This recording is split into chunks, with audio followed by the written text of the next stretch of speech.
everybody, and welcome to Reviews That Don't Matter with Jessica Hitt. My name is Jessica Hitt, and today you are joining more March Marvel Madness with Captain America: The Winter Soldier. If you don't already know, March Marvel Madness is where I take all of the Marvel films that have come out so far through the month of March, Monday through Friday. I am reviewing them for you guys because you did not ask for that. You know, I just felt like doing it, so you're welcome. Okay, so Captain America: Winter Soldier is a very high-ranking MCU movie. I love this movie. I think that it's exciting as well as actually being genuinely like a really interesting take on superhero films because they kind of took a weird like spy thriller version of Captain America to make this movie, and I think they did a really good job. They start out fantastic with them in the plane and they are going into that pirate ship, I believe it is, that has been taken over. And you know, you see Captain America jumping out of the plane without a parachute. He doesn't need one, and then he's just like got legs for days and kicking everybody. And then of course he has Black Widow on the ship with them, and she's doing her own mission, which immediately sparks Captain America's interest because he doesn't necessarily like it when it's stuff like that where S.H.I.E.L.D. doesn't tell him everything, because they never do. And of course we get the whole reveal that S.H.I.E.L.D. is actually Hydra. Half of S.H.I.E.L.D. is Hydra. Actually, I'd probably say 2/3 of S.H.I.E.L.D. is actually Hydra, which I cannot believe they were able to hide for so long. And it was pretty shocking. I wasn't expecting that going to that movie, and I thought it was a great twist on the MCU, the cinematic universe that they're in. And also it affected Agents of S.H.I.E.L.D., which was crap before this, and then that movie came out and immediately it changed, and that's when Agents of S.H.I.E.L.D. got really good. I also think that this is a great time to add in new characters like Falcon and the Winter Soldier. Falcon really works well off of Black Widow and Steve Rogers. They have a really good dynamic. I like that Black Widow was in this movie as basically a second lead.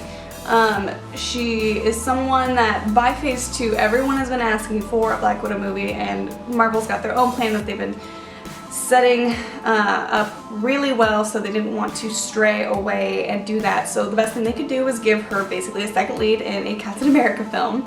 And like I said, I love Falcon.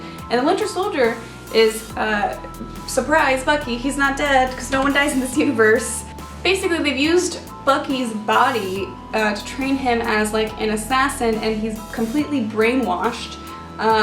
So he's been brainwashed since World War II, after he fell down that giant hillside during that one raid with him and Cap and that team of people.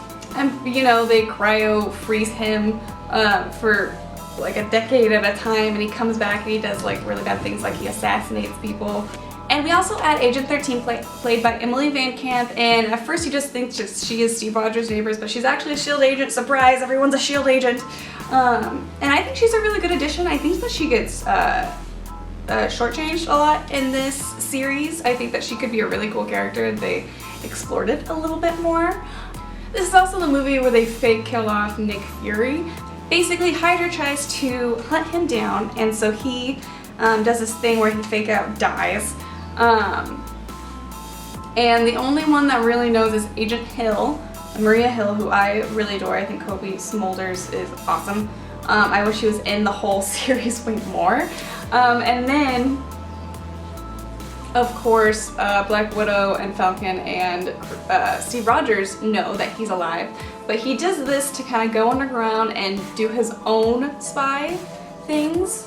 But this is the real point of the movie where Steve Rogers is like, oh crap, I gotta solve this and figure out what's going on, and then Hydra's trying to kill him. They bomb this big base that he's in. Everyone's looking after him, and then of course it has this great climax of everyone fighting at the S.H.I.E.L.D. headquarters in, I think, DC. It started with a really cool elevator scene where Captain America took out all of them, even though he had those things on his wrists and stuff that were making him go straight into the elevator wall. And he just takes out everyone. This is kind of the start of Frank Grillo's character being Crossbones, and then he flies out of the elevator and somehow survives that because he's Captain America, he's awesome, he's got that shield. And then there's this really cool standoff between all of the agents deciding who's on whose side. And this is really great in the control room where you see Emily Van Camp and some other people. I loved that scene. And then, of course, there comes the giant airplane base thing that they have that they're fighting on. The Winter Soldier's fighting with them because he's basically a byproduct of Hydra. And then of course you have Falcon and Black Widow fighting, and that whole action set piece is awesome. Seeing Bucky, the Winter Soldier, and Steve Rogers, Captain America, fighting in the space, not space station, the base that's flying. I don't know what it's called. I always forget. I'll just call it the air base. When the air base is crashing to the ground, and then by the end of it, they end up kind of saving each other out of the water, and then Winter Soldier goes away on a run because he's starting to remember who he is, which you see in a post-credit scene. I believe it's post-credit scene, where he goes to the museum where it's the Captain America part. And he sees a picture of himself in the little squad that Captain America had during World War II. Steve Rogers and Falcon decide to go and find him, and so they're on this big hunt for him. S.H.I.E.L.D. is no longer. All of that stuff gets answered in Agents of S.H.I.E.L.D., which not a lot of people watch, which is kind of sad because it's pretty good. Basically, if you haven't seen a show, Phil Coulson becomes the S.H.I.E.L.D. person because that's who Nick Fury appoints. And the world now knows that S.H.I.E.L.D.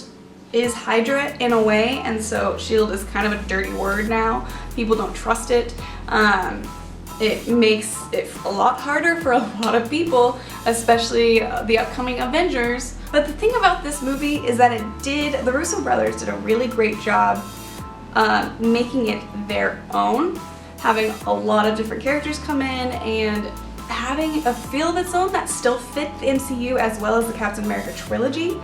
It was a game changer for the series. First of all, of course, it brought on the Russo brothers who helmed Civil War and now are helming the Infinity Wars after Joss Whedon left after not Agents of S.H.I.E.L.D., but Age of Ultron.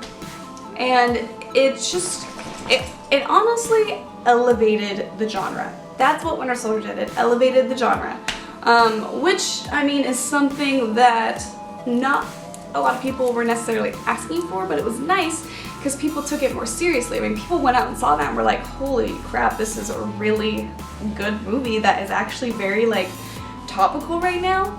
This is probably the movie that I would start people out on if they weren't already in the MCU, just so they could see a movie that could be taken seriously in a way, as opposed to it being like the fun superhero thing where things get blown up, and things get blown up in this movie, but it's also got a really nice serious side that people, including myself, really enjoyed and thought was a really great thing. Anyway, if you like this video, give it a thumbs up. Comment down below, is this your favorite MCU movie? Is it not your favorite MCU movie? Is it your favorite Captain America movie? Let me know. I like to know that kind of stuff. Also, subscribe so that way you do not miss any of the rest of my March Marvel Madness. Tomorrow we are doing Guardians of the Galaxy.